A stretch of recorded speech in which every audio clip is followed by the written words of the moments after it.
Urge. Poutine et Macron évoquent la tenue d'un sommet russo-américain à Paris. Urge. Poutine et Macron discutent par téléphone de la question syrienne avant le sommet à Istanbul. Un sénateur russe précise ce qui arrivera à l'Europe si Washington se retire du traité. Fini le retrait d'un traité russo-américain sur les forces nucléaires, annoncé par Washington, en dit long sur les projets des États-Unis et aura des conséquences importantes pour la sécurité en Europe. Le sénateur russe Alexei Pouchkov fournit des précisions à Sputnik. Les États-Unis, qui ont annoncé le 20 octobre leur retrait du traité sur les forces nucléaires à portée intermédiaire, FNI, montrent ainsi leur intention de relancer la course aux armements et c'est la sécurité en Europe qui en pâtira la première, a déclaré vendredi à Sputnik Alexei Pouchkov, membre de la commission provisoire du Conseil de la Fédération, chambre haute au Parlement russe, pour la politique de l'information. Des négociations permettraient d'élaborer un nouveau traité ou de moderniser le document actuel.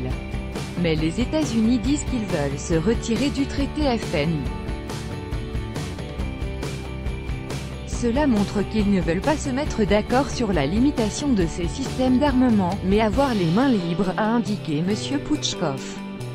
D'après le sénateur, cela permettra à Washington de déployer des missiles à portée intermédiaire en Pologne, dans les pays baltes, en Roumanie ou en Bulgarie, au bord de la mer Noire, à proximité des frontières russes.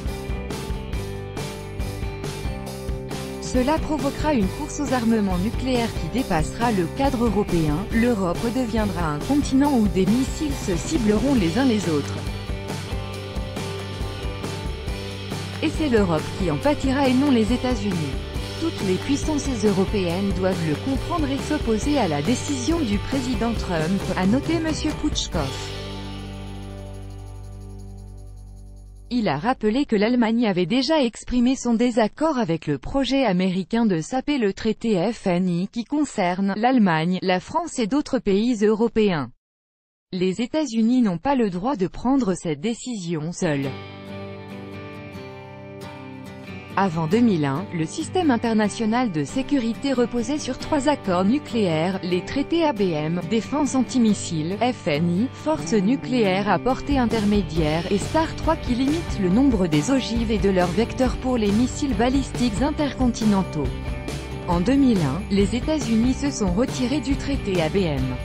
En cas de retrait du traité FNI, il ne restera que le traité STAR 3 qui expire en 2021.